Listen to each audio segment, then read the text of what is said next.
1. You'll hear two friends planning an event. First, you have some time to look at questions 1 to 6.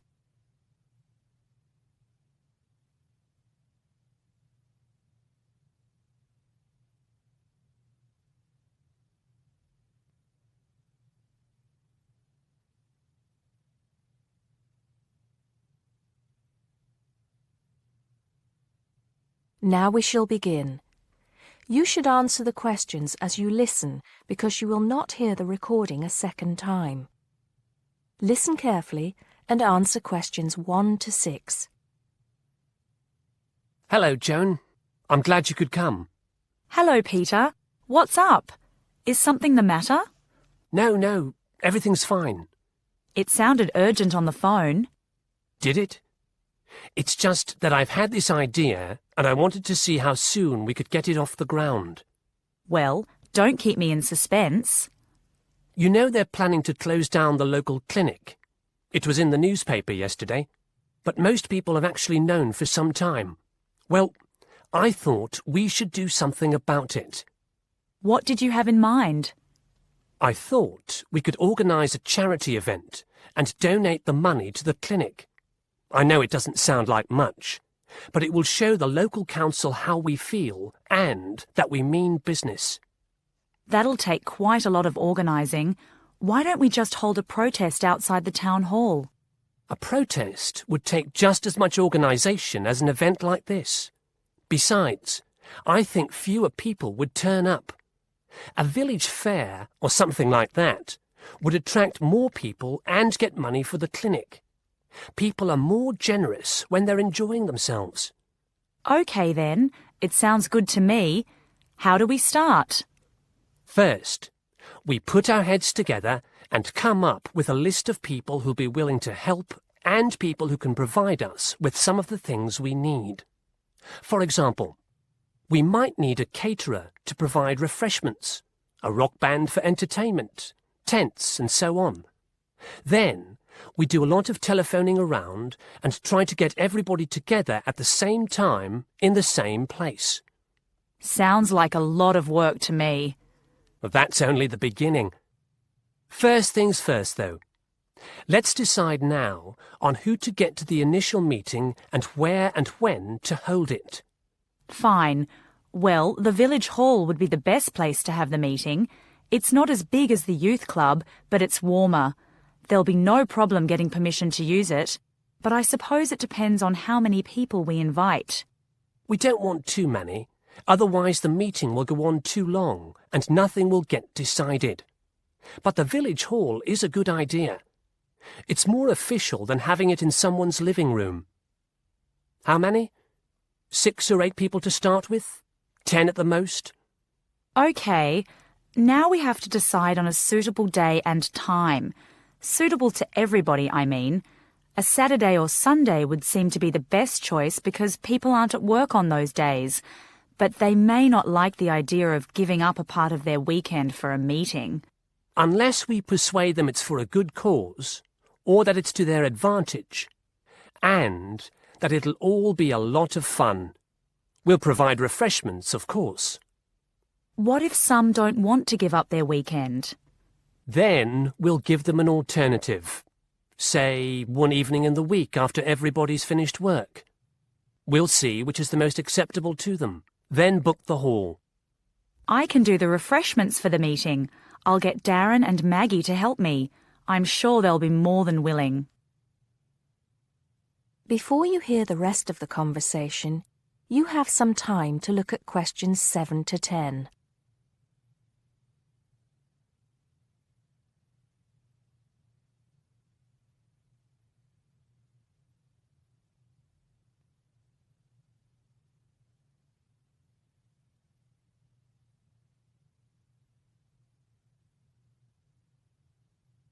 Now listen and answer questions 7 to 10. So, what's next on the agenda? A list of who we want at the meeting. Yes, of course. Obviously, we want someone from the clinic. I think Dr. Perkins would be best. He can tell us exactly what the financial situation is there. You know, how much money it takes to keep the place running, and how important it is for the community to have the clinic. The vicar too. He can rally lots of support. And Mr. Sims, our Member of Parliament. He is very busy, but I think I can persuade him to come, or get his wife to persuade him to come. I see her quite a lot socially. That's great. 2 other people I have in mind are Freddie Smith. The journalist? Yes. Well, he's the editor of the local paper now, and might be useful. He might let us advertise for free, and he'll know how to go about getting leaflets and posters printed. That's another thing. We'll need volunteers to put leaflets through people's doors and stick up posters all over the place. We can decide that at the meeting. What about the other person? What other person? You said you had 2 people in mind, Freddie Smith and... Oh, yes, Mr. Gates. Mr. Gates. Do I know him? You must do. He owns Greatfields Farm. We need a large area to hold the fete. Right. So how many have we got then? 7 or 8? There's Dr. Perkins, Mr. Sims, that journalist. Freddie Smith, you mean? Yes, him. And the vicar and Mr. Gates, the farmer. That's only 5. There's you and me. That's 7. That will do for now. Let's start making phone calls. That is the end of part 1. You now have half a minute to check your answers.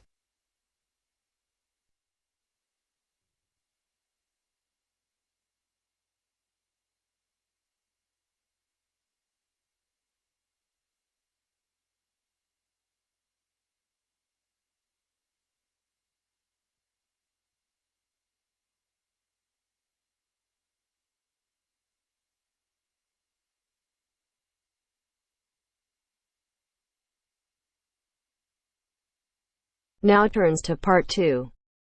Part 2.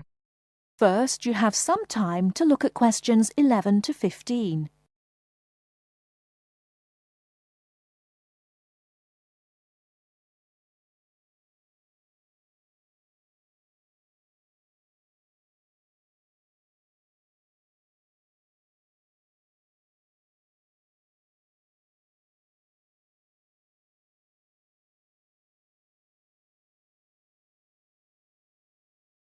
Now, listen carefully and answer questions 11 to 15. Thank you very much for inviting me here today. I understand that you all own your own home, and some of you may be interested in buying additional property here in the city, so I hope you will find the information I am going to share with you useful and informative. I'm going to talk about the situation with property here in the city. The city centre of any area is obviously going to have the highest prices, and as more and more people are competing for houses in this area, both renting and buying are becoming increasingly difficult. It is most people's dream to one day own their own house. House ownership gives us a feeling of having achieved something, and we can see clearly what we have worked so hard for all our lives.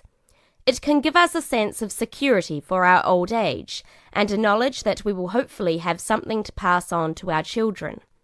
However, buying a house, particularly for first-time buyers, is becoming more and more difficult, not only due to increasing prices, but also because of the need for a substantial deposit. For younger people, buying their first home is very difficult and often impossible. Young couples who cannot get the deposit together need to rent for a long time and sometimes forever. While traditionally homes near the centre of the city have been the most desirable, people are now looking further afield. This has happened for a number of reasons, the main one being that our style of work is changing, along with that of other countries such as the USA. In certain professions, for example sales and computing, it is no longer necessary for people to be based in an office full-time. More and more people are beginning to work from home, which means they can avoid the hustle and bustle of rush hour traffic jams into work and have more freedom to choose to live in a more rural and peaceful location. My company deals with finding property for both purchasers and renters in the city area. One of my main roles within the company is to find investment properties for people who wish to plan ahead for their future.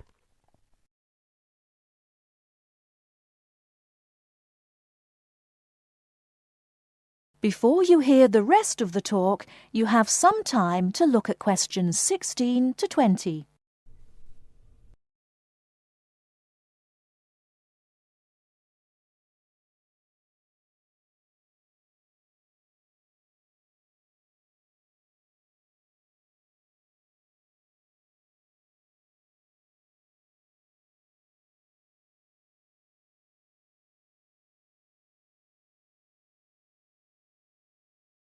Now listen and answer questions 16 to 20.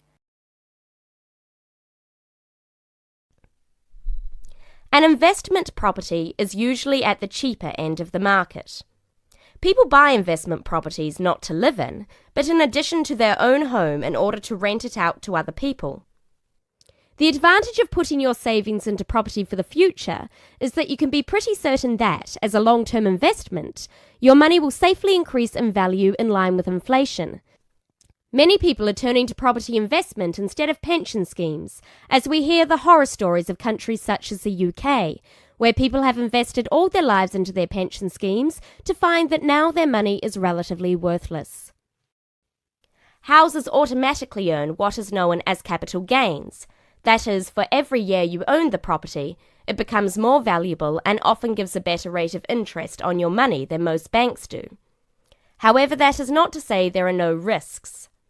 There are people who buy property when the market is high and prices are inflated beyond their true value, only to find that when the housing market slows down, they are in a state of negative equity. Negative equity is a situation that arises when you owe more for the house than the house itself is worth. In short, the best advice is to be aware of the ups and downs of the housing market. Property investment, if handled correctly, can be enormously satisfying. I hope that this has given you an insight into the basics of the property market. Thank you for listening. Please raise your hand if you have any questions and I will try to be of assistance.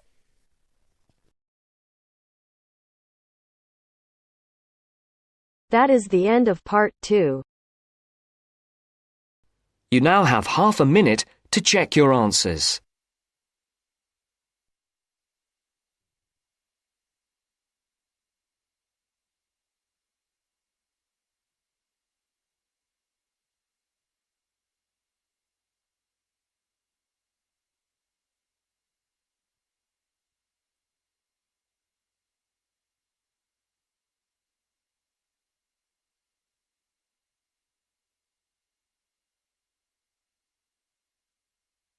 Now turns to part 3.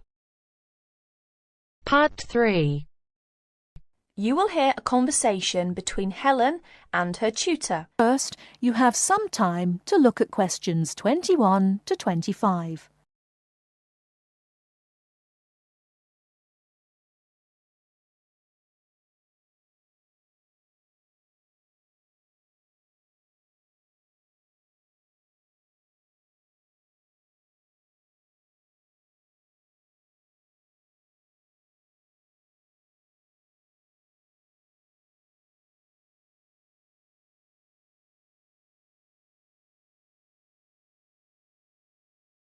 Now listen carefully and answer questions 21 to 25.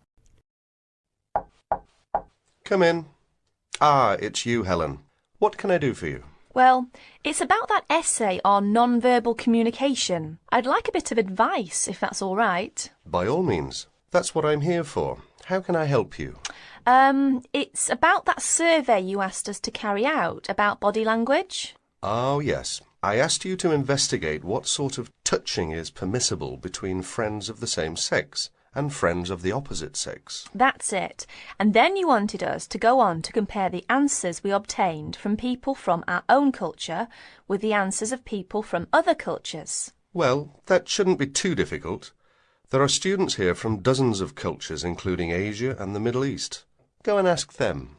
That's the problem. I'm not sure how to word the questions. Before you hear the rest of the talk, you have some time to look at questions 26 to 30.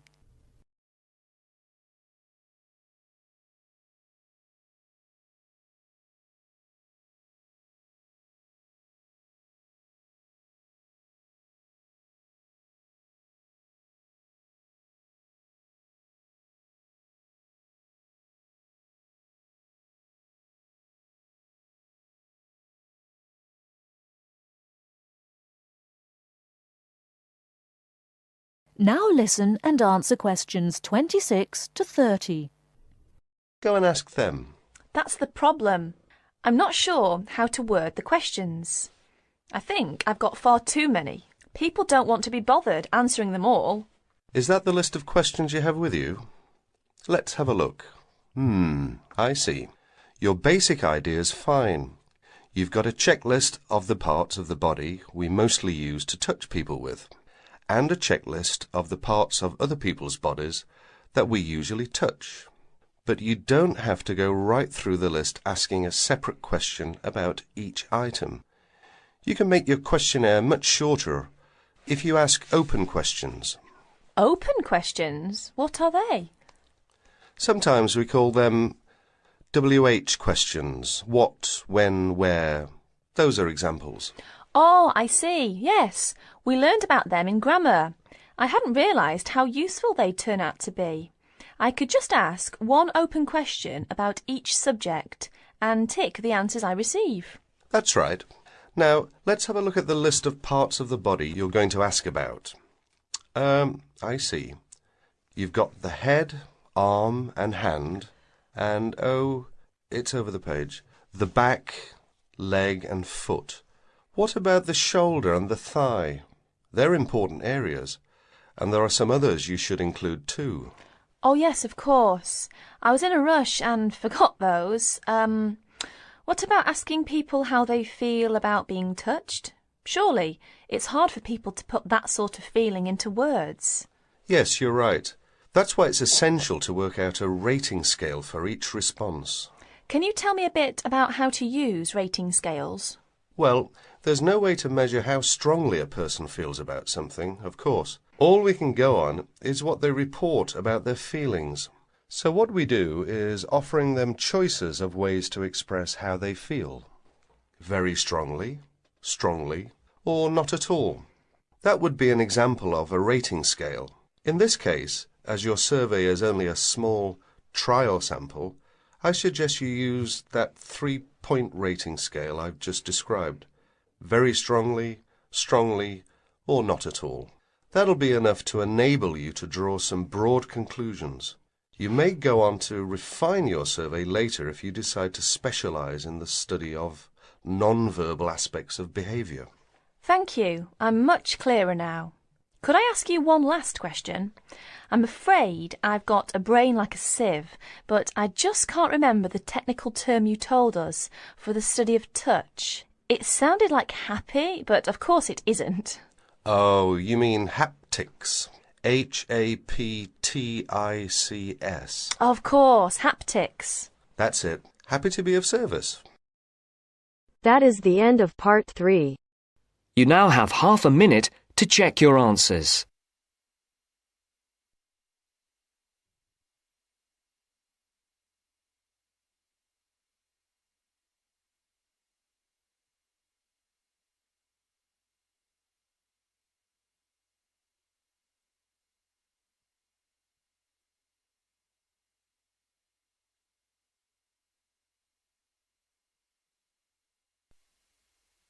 Now turns to part 4. Part 4. We'll hear an introduction on cheese making.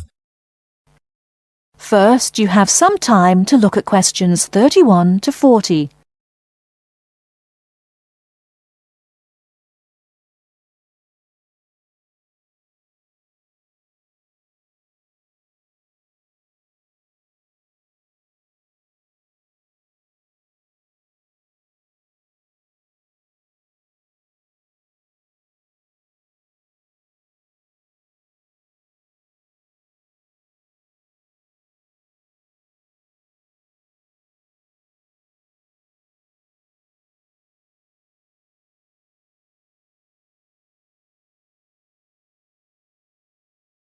Now listen carefully and answer questions 31 to 40.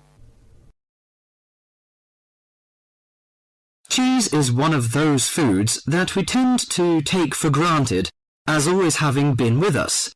And it's odd to think that someone somewhere must have discovered the process to make cheeses. That takes place today. In the studio to tell us all about it is Monica Maxwell. Today, we all know that the process of making cheeses takes place when microorganisms get into milk and bring about changes in its physical and biochemical structure. Well, obviously, we don't know who discovered the process, but it's thought that it came from Southwest Asia about 8,000 years ago. In the early time, there were mainly two types of cheeses. One of them was rather tasteless and bland, in the case of the so-called fresh cheeses, which are eaten immediately after the milk has coagulated. And another one was rough-tasting and salty, in the case of the ripened cheeses, which are made by adding salt to the soft fresh cheese and allowing other biochemical processes to continue so that a stronger taste and a more solid texture resulted. The ancient Romans changed all that. They were great pioneers in the art of cheese-making, and the different varieties of cheese they invented and the techniques for producing them spread with them to the countries they invaded. This spread of new techniques took place between about 60 BC and 300 AD. You can still trace their influence in the English word cheese, which comes ultimately from the Latin word Caseus, that's C-A-S-E-U-S. At this stage in history, people weren't aware in a scientific way of the role of different microorganisms and enzymes in producing different types of cheese, but they knew from experience that cheese's tastes were relevant to something. If you kept your milk or your pre-cheese mixture at a certain temperature or in a certain environment, things would turn out in a certain way. In the 19th century, with the increasing knowledge about microorganism, there came the next great step forward in cheese-making. Once it was known exactly which microorganism was involved in the different stages of producing a cheese, and how the presence of different microorganisms affected the taste, it was possible to introduce them deliberately and to industrialize the process. Nowadays, cheese is made on a large scale in factories, although the small producer working from his dairy farm continued to exist and still exists today. Cheesemaking moved very much into the world of technology and industrial processes, although because the aim is still to produce something that people like to eat, there's still an important role for human judgment. People still go round tasting the young cheese at different stages to see how it's getting on, and may add a bit of this or that to improve the final taste. Whatever the scale of production, there is still room for the development of art alongside the technology. That is the end of part 4. You now have half a minute to check your answers.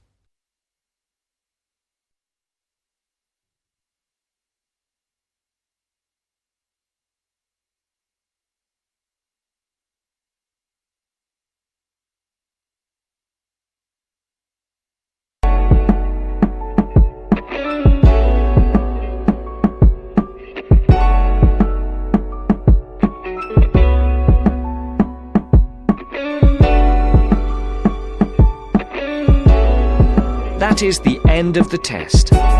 You now have 10 minutes to transfer your answers to your IELTS listening answer sheet.